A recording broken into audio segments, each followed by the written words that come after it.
Success doesn't show up for people who are casually interested. It doesn't respond to convenience. It doesn't recognize half-hearted effort. And it definitely doesn't reward people who are only excited when things feel good. Success listens for obsession. It waits for the ones who are willing to lose sleep, lose comfort, lose approval, and lose the version of themselves that wants easy. Motivation is loud at the beginning. Obsession is quiet, dangerous, and consistent. Motivation shows up when the music is playing and the crowd is cheering. Obsession shows up when it's 3:17 in the morning and nobody's watching. When your phone is silent, your body is tired, and your mind is begging you to stop. That's when obsession takes over and says you don't get to quit, because this isn't about feelings. This is about destiny. Most people love the idea of success, but they hate the lifestyle that comes with it. They love the highlight reels, but reject the hidden hours. They want the applause, but refuse the isolation. Motivation makes you feel good for a moment. Obsession makes you uncomfortable for a lifetime until you win. Motivation says, I'll try again tomorrow. Obsession says tomorrow's too late. Motivation asks, how long will this take? Obsession asks, how much more can I give? That's the difference. That's the gap between dreamers and doers, between people who talk about it and people who become it. Obsession doesn't wait for perfect conditions. It doesn't care about weather, mood, or motivation. It doesn't negotiate with excuses.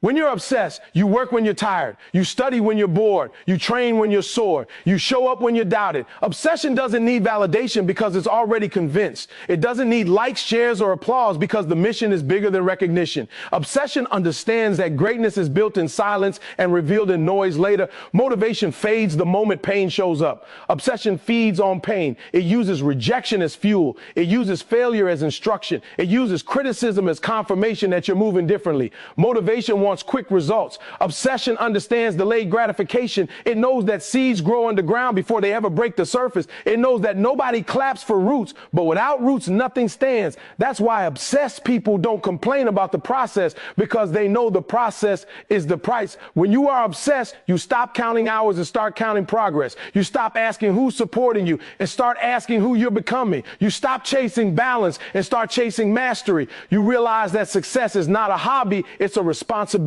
It demands your attention, your discipline, your sacrifice, and your full identity. Obsession is when your goals dictate your habits, when your vision controls your schedule, when your future is louder than your comfort. Motivation can be borrowed. Obsession has to be built. You can watch a video, hear a speech, feel inspired for a moment, and then go back to your old life. Obsession doesn't allow you to go back. It burns the bridge. It removes the option of retreat. It forces alignment between what you say you want and what you do every single day. Obsession makes excuses uncomfortable. It makes laziness feel illegal. It makes quitting feel like betrayal. Obsessed people don't need reminders of why they started, because they never forgot. They see their goal when they wake up and they feel it when they go to sleep. It's in their walk, their tone, their choices. It's why they say no more than they say yes. It's why they're misunderstood. It's why they're lonely at times, because obsession separates you. It pulls you away from average conversations, average routines, average thinking. It upgrades your pain tolerance and rewires your priorities. Motivation asks for inspiration. Obsession creates inspiration. Motivation waits for confidence. Obsession builds confidence through action. Every rep, every page, every hour compounds into belief. Obsession doesn't need to feel ready because it knows readiness is built by repetition. That's why obsessed people keep moving even when they doubt themselves. They don't wait for fear to disappear. They move with fear. They work through fear. They outgrow fear. Success demands obsession because the world is designed to distract you.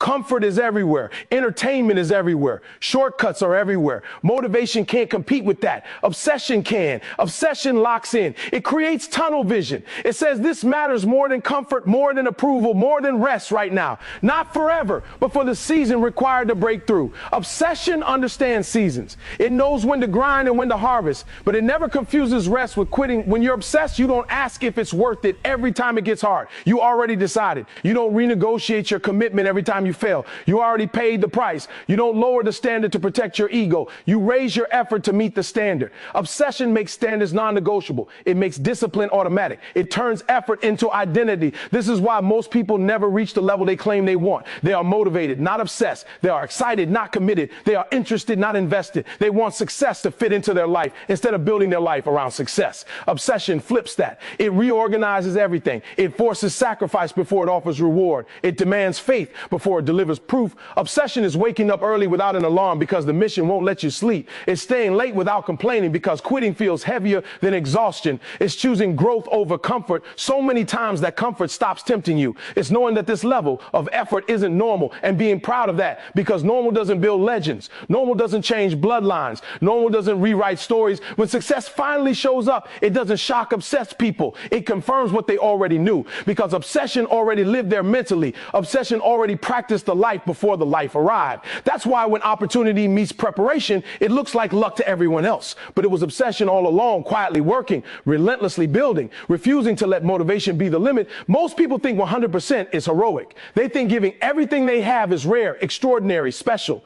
But the truth is this: 100% is basic. 100% is the entry fee. 100% is what's required just to be taken seriously. If you want to separate yourself, if you want to live in a different category, if you want results that make people question how you did it, then you have to understand that greatness lives beyond what feels complete. 100% is what you give when conditions are right. 100% is what you give when you're motivated. 100% is what you give when your energy is high and your confidence is intact. But life doesn't reward what's convenient. Life rewards what's uncommon. 100% says I did my part. 140 says I did whatever it took. 100% stops when the checklist is complete. 140 keeps going when the checklist says you're done, but the vision says you're not there yet. 100% listens to the body when it's tired. 140 listens to the mission when the body is begging for mercy. This is where most people break. Not because they can't do more, but because they've convinced themselves they've already done enough. The problem is not a lack of talent. It's not a lack of opportunity. It's a lack of extra. Everyone wants success, but very few want to live in the uncomfortable space beyond reasonable effort.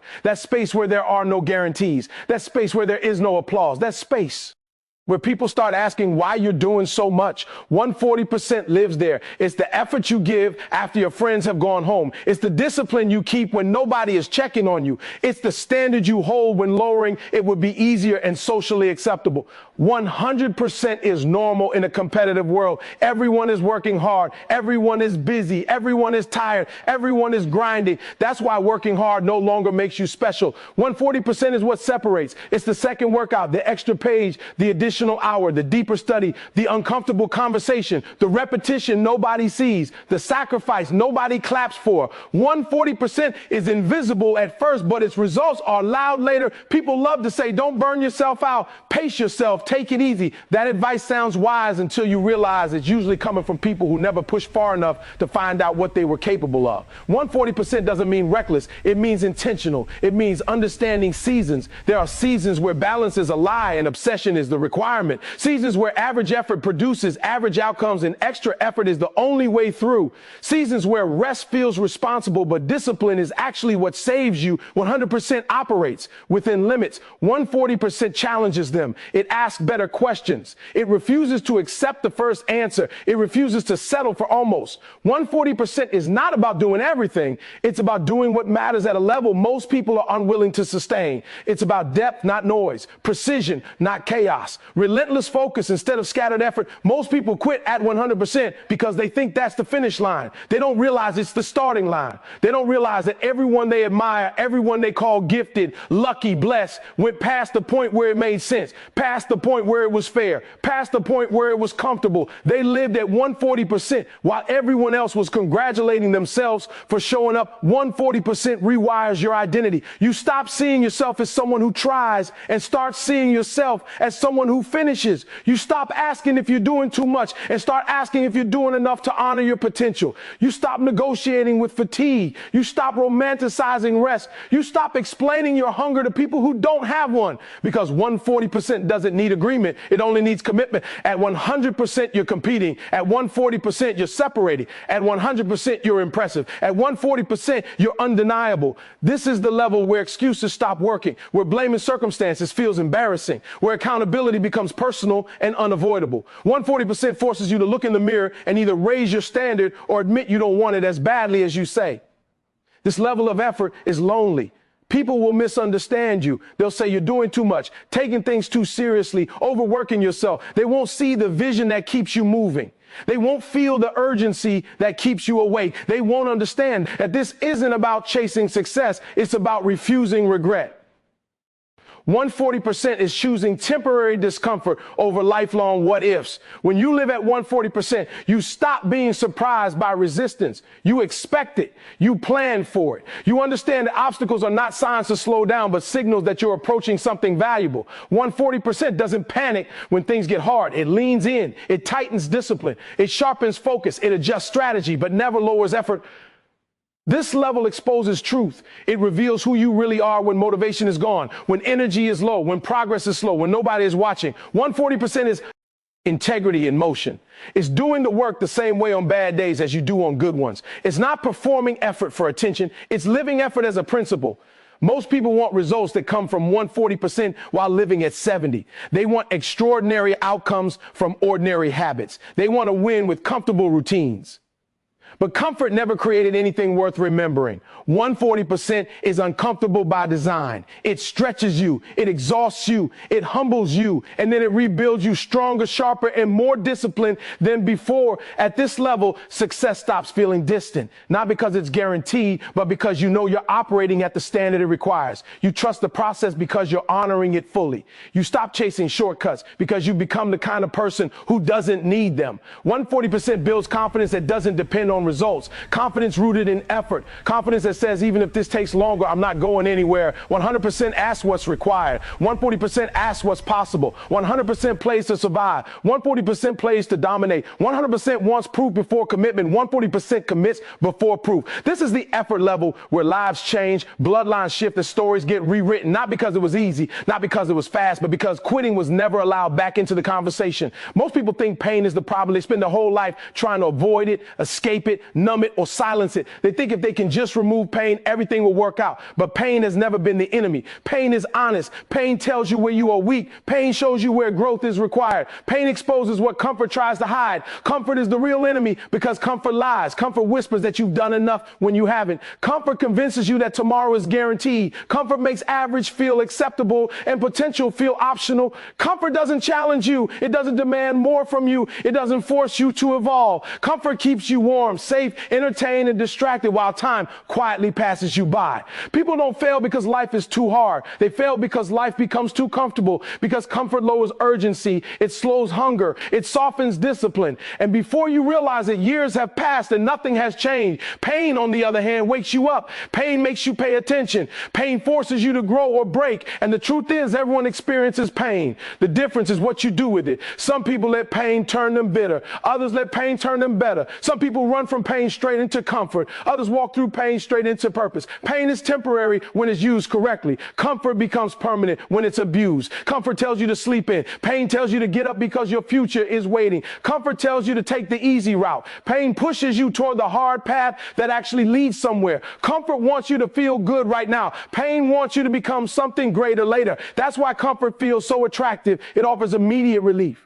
Pain offers delayed reward. Most people choose what feels good today over what builds power tomorrow. Comfort makes excuses sound reasonable. Pain makes excuses sound embarrassing. When you're comfortable, you justify laziness as self-care. You label fear as patience. You call procrastination timing. Comfort is creative. It will find 1,000 ways to protect you from growth. Pain doesn't negotiate. Pain demands attention and change. Every level of success requires a new tolerance for pain, not injury, not self-destruction, but productive discomfort, the discomfort of discipline, the discomfort of learning, the discomfort of failing forward, the discomfort of being misunderstood. Calm.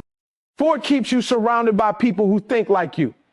Pain often isolates you because growth separates you from the familiar. Most people don't realize that comfort is expensive. It costs you progress. It costs you momentum. It costs you self-respect. Every time you choose comfort over discipline, a small part of your confidence disappears. You stop trusting yourself. You stop believing your own words. Pain, when embraced, does the opposite. It builds trust. It builds resilience. It builds identity. Pain trains you for pressure. Comfort weakens you for it. That's why people who avoid discomfort panic when life gets hard. hard. They've never practiced struggle. They've never trained in resistance. Pain prepares you for real life. Comfort gives you a false sense of security that collapses the moment things don't go as planned. Comfort is why people quit early. They quit when it gets inconvenient. They quit when effort stops feeling exciting. They quit when results take longer than expected. Pain is what keeps you going when excitement is gone. Pain reminds you that this was never supposed to be easy, that growth is supposed to stretch you, that becoming more than you are requires pressure. Pain sharpens focus. Comfort dulls it.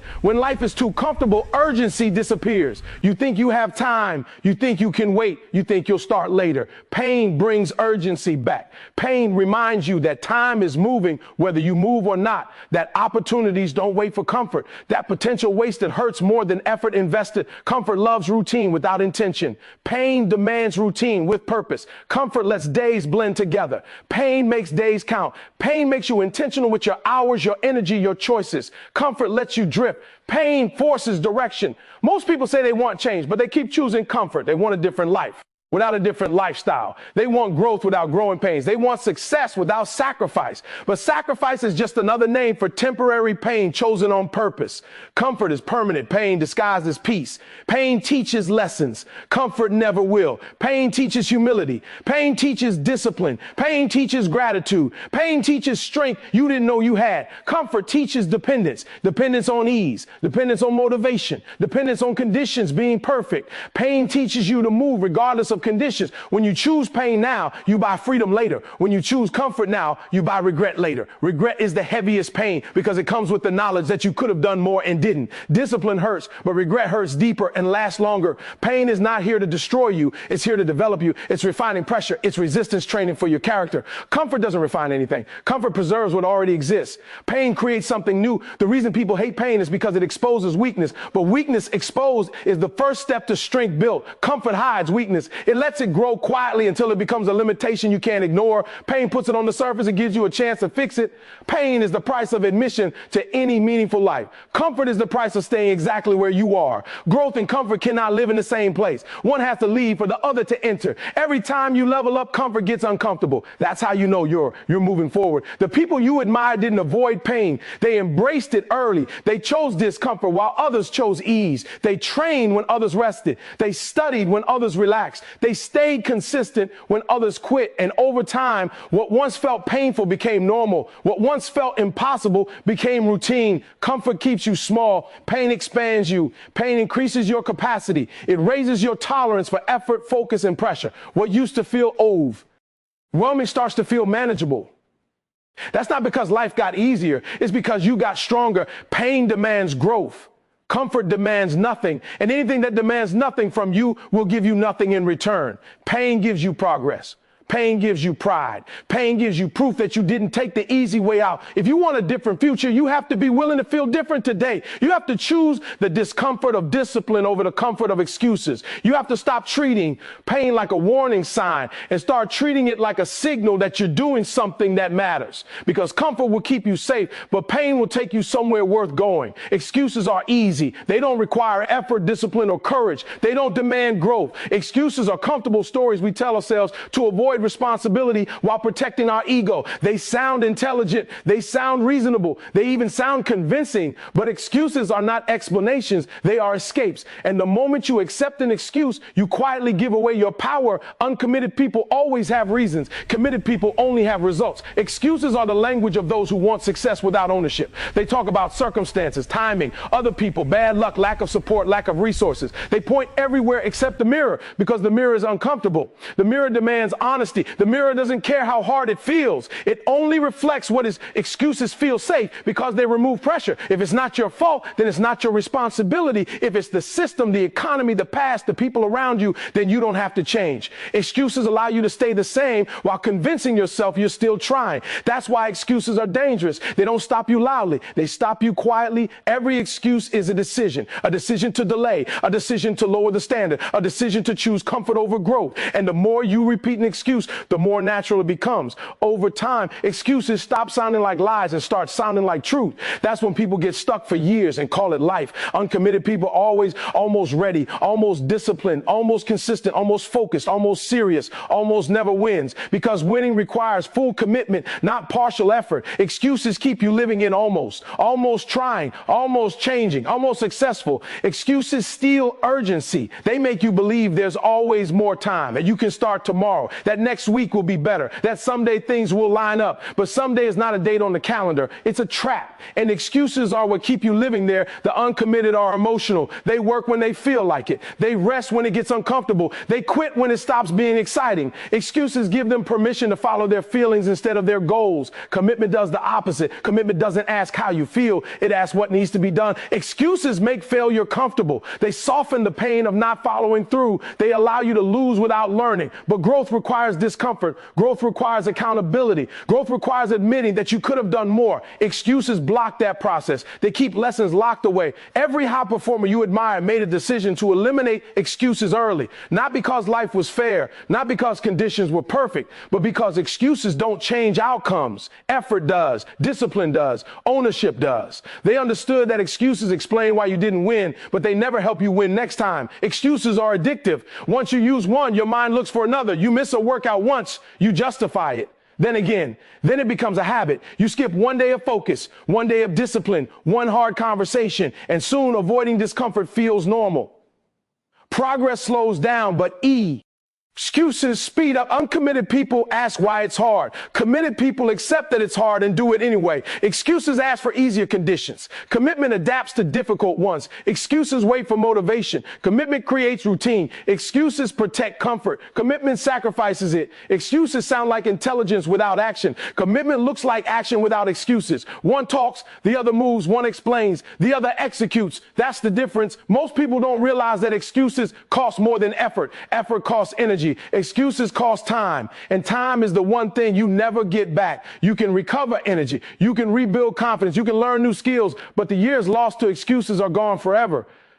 Excuses also affect identity. Every time you let yourself off the hook, you teach yourself that your word doesn't matter, that your promises are flexible, that quitting is an option. Over time, self-trust erodes, confidence fades, not because you fail, but because you stop holding yourself accountable. Committed people feel pressure. Uncommitted people avoid it. But pressure is not the enemy. Pressure reveals who you are. It sharpens focus. It forces growth. Excuses remove pressure, and with it, remove progress. Excuses make average feel acceptable. They normalize underperformance. They create communities of people who validate each other's lack of discipline. They call it balance. They call it self-care. They call it realism. But deep down, they know it's avoidance. Commitment is lonely because excuses are popular. When you stop making excuses, you stop fitting in with people who rely on them. You raise the standard. You disrupt comfort. You become uncomfortable to those who don't want to change. That's part of the price.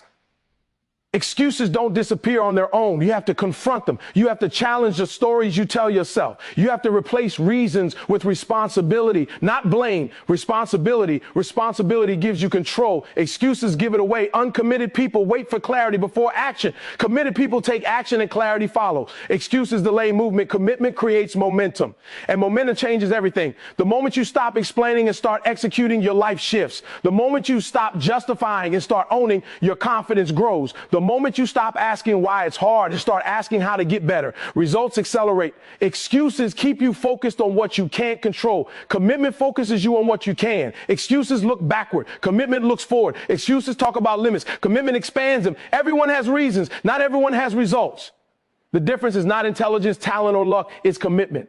And commitment begins where excuses end. If you want a different outcome, you need a different language, one that doesn't include maybe, later, if, or when, one that replaces excuses with action and reasons with results. Because success doesn't listen to explanations. It only responds to execution. Talent gets attention early. It stands out fast. It impresses people quickly. But talent is loud at the start and quiet over time if it isn't backed by discipline. Consistency doesn't look impressive in the beginning. It doesn't announce itself. It doesn't demand applause. It just shows up again again and again, even when nobody is watching, even when progress feels slow, even when the results don't match the effort yet. And that's why consistency wins in the long run. Talent often creates a false sense of security. When things come easily, urgency disappears, hunger fades, discipline feels optional. Talented people start believing they can turn it on whenever they want. They start relying on potential instead of preparation. Comfort sneaks in quietly, and before they realize it, their gift becomes a cushion instead of a weapon.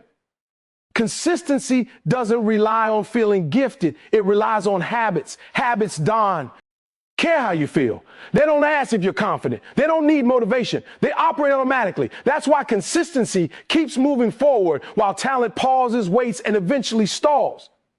Consistency doesn't ask how fast you're going. It only asks if you're still going. When talent gets comfortable, it starts skipping steps. It stops practicing fundamentals. It ignores details. It underestimates competition. It assumes yesterday's ability will carry into tomorrow. But the world doesn't reward what you did before. It rewards what you can do now. Consistency understands that every day is a reset, that yesterday's work doesn't count unless you back it up today. Most people don't lose because they lack ability. They lose because they lack patience.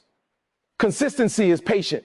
It understands compounding. It understands that small actions repeated daily outperform big actions done occasionally. 1 hour every day beats 10 hours once a week. 1 page a day beats a book you never finished. 1 disciplined choice today beats a burst of effort followed by weeks of nothing. Talent loves peaks. Consistency survives valleys. Talent shines when conditions are right. Consistency performs regardless of conditions. That's why consistency is reliable. And reliability always beats raw ability over time. People trust consistency. Opportunities flow to consistency. Results follow consistency. When talent gets comfortable, it starts negotiating. It negotiates effort. It negotiates standards. It negotiates commitment. Consistency doesn't negotiate. It executes. It does the work, whether it feels inspired or bored, confident or doubtful, excited or tired. That's why consistency builds identity. You stop seeing yourself as someone who tries and start seeing yourself as someone who shows up no matter what. Consistency trains the mind to stay focused when results are slow. It removes emotion from execution. It makes discipline normal. Over time, what once felt hard becomes routine. What once felt uncomfortable becomes familiar. And while talent is waiting for the right moment, consistency has already logged thousands of repetitions. Talent often wants recognition. Consistency wants progress. Talent asks who's watching. Consistency asks what's next. Talent gets distracted by praise and criticism. Consistency stays locked in. That focus is dangerous because focused effort over time becomes unstoppable. Most people quit long before consistency has a chance to work. They mistake lack of immediate results for failure. They forget that growth happens quietly before it becomes visible. Consistency understands that roots grow underground before anything shows above the surface. And while talented people get frustrated by slow progress, consistent people keep watering the soil. Consistency also builds confidence differently, not the loud, fragile kind that depends on winning, but quiet confidence rooted in proof. Proof that you showed up on bad days. Proof that you kept going when motivation disappeared. Proof that you didn't quit when it got boring. That kind of confidence doesn't shake easily. When talent gets comfortable, it avoids struggle. Consistency embraces it. Struggle becomes part of the process instead of a reason to stop. And every time you push through struggle, your capacity expands. What used to feel overwhelming starts to feel manageable. Not because the challenge shrank, but because you grew. Consistency is how average skills turn into elite performance. It sharpens execution. It tightens fundamentals. It removes sloppy habits. It forces attention to detail. Talent may give you a head start, but consistency determines how far you go. Consistency also exposes gaps. It reveals weaknesses talent can hide. And once exposed, those weaknesses can be strengthened. That's why consistent people keep improving while talented people plateau. Growth doesn't stop because you're gifted. It stops because you stop doing the work. And talent gets comfortable, it starts protecting ego. It avoids situations where it might fail. Consistency isn't afraid of failure. Failure becomes feedback, data, instruction, something to learn from and move past. That mindset keeps progress alive. Consistency wins because it compounds. One day doesn't change much. 1 week doesn't feel dramatic, but months add up. Years transform everything. Consistency turns effort into momentum, momentum into mastery, mastery into dominance. The world is full of talented people who never became dangerous because they never became consistent. And it's full of consistent people who surpassed expectations because they never stopped showing up. Talent opens doors. Consistency keeps them open. When talent gets comfortable, it underestimates preparation. Consistency respects it. Preparation becomes a lifestyle, not an event. That's why consistent people look calm under pressure. They've been there before. They've trained there. Pressure doesn't surprise them. Consistency also builds discipline that transfers. Once you master consistency in one area, it spills into others. Work ethic sharpens, standards rise, self-respect grows. You stop accepting mediocrity because you've seen what steady effort can do. Talent fades when it isn't maintained. Consistency maintains everything. It keeps skills sharp. It keeps focus clear. It keeps hunger alive. That's why consistency outlasts talent. In the end, talent is what you're given. Consistency is what you choose. And what you choose daily will always matter more than what you were born with. Most people spend their lives chasing what they want. They talk about dreams, goals, visions, and desires as if wanting something is enough to bring it closer. But wanting has never moved the world. Wanting has never built empires, changed bloodlines, or rewritten stories. Wanting is passive. Wanting is emotional. Wanting feels good because it costs nothing. Work is different. Work demands payment up front. And life does not reward intention, it rewards execution. You don't get what you want because life is not emotional. Life is transactional. It responds to action, not desire. You can want success with all your heart and still live an average life if your habits don't match your hunger. Wanting success without working for it is like expecting a harvest without planting seeds. Nature doesn't care how badly you want it. It only responds to what you do consistently. Most people confuse desire with commitment. Desire says, I hope this happens. Commitment says, I'll make this happen. Desire talks. Commitment moves. Desire waits for the right time. Commitment creates time. That's why so many people stay stuck. They want change, but refuse to change what they do daily. They want results without responsibility. Work is honest. It doesn't flatter you. It doesn't lie to you. It shows you exactly where you stand. If the results aren't there, the work hasn't been there. Not sometimes, not almost. Consistently. That truth is uncomfortable, but it's powerful because it puts control back in your hands.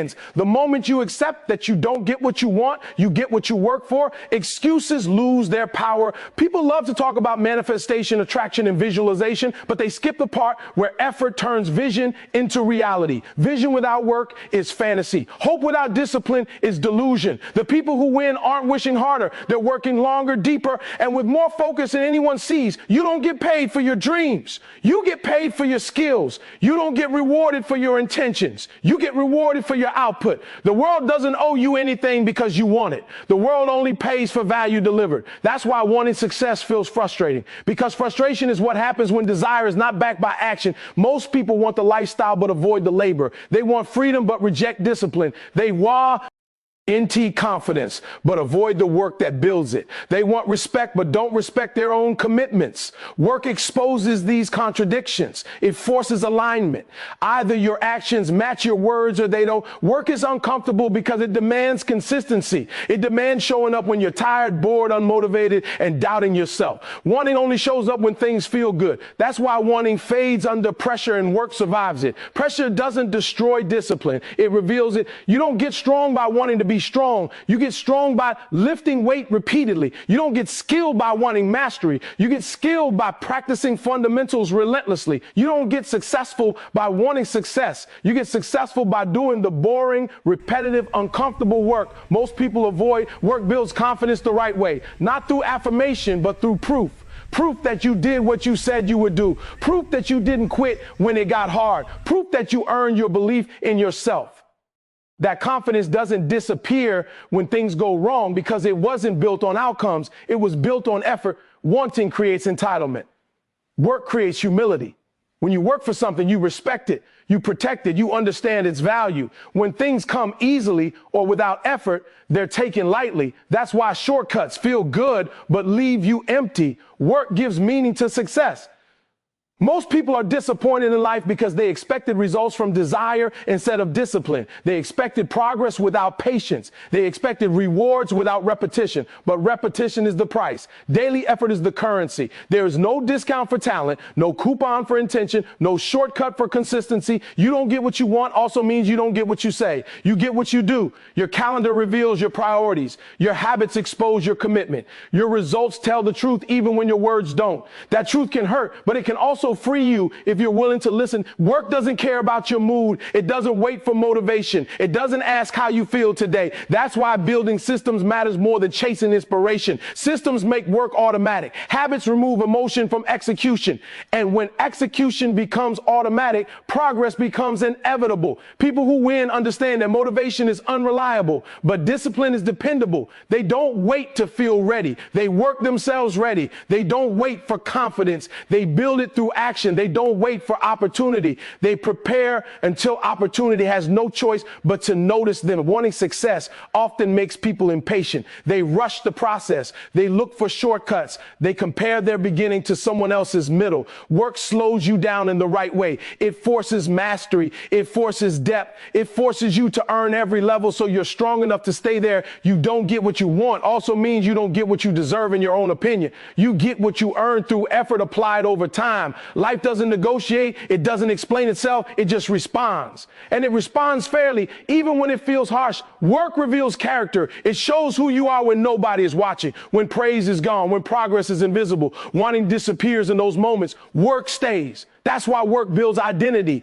You start seeing yourself as someone who handles business, not someone who waits for breaks. Most people want to win, but they don't want to train. They want the stage, not the practice room. They want the spotlight, not the solitude. But the spotlight only finds people who mastered the dark. Work happens there, quietly, repeatedly, without applause. You don't get what you want is not a punishment. It's a principle. And once you understand it, life becomes simpler, not easier, but clearer. If you don't like your results, why?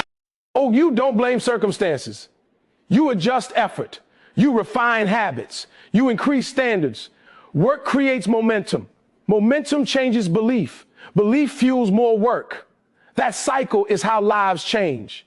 Not overnight, not through wishing, but through commitment stacked on commitment. Wanting is emotional energy. Work is physical proof. Emotional energy fades. Proof compounds. And the longer you work without quitting, the louder your results speak for you. In the end, life doesn't ask what you wanted. It asks what you did, and it responds accordingly.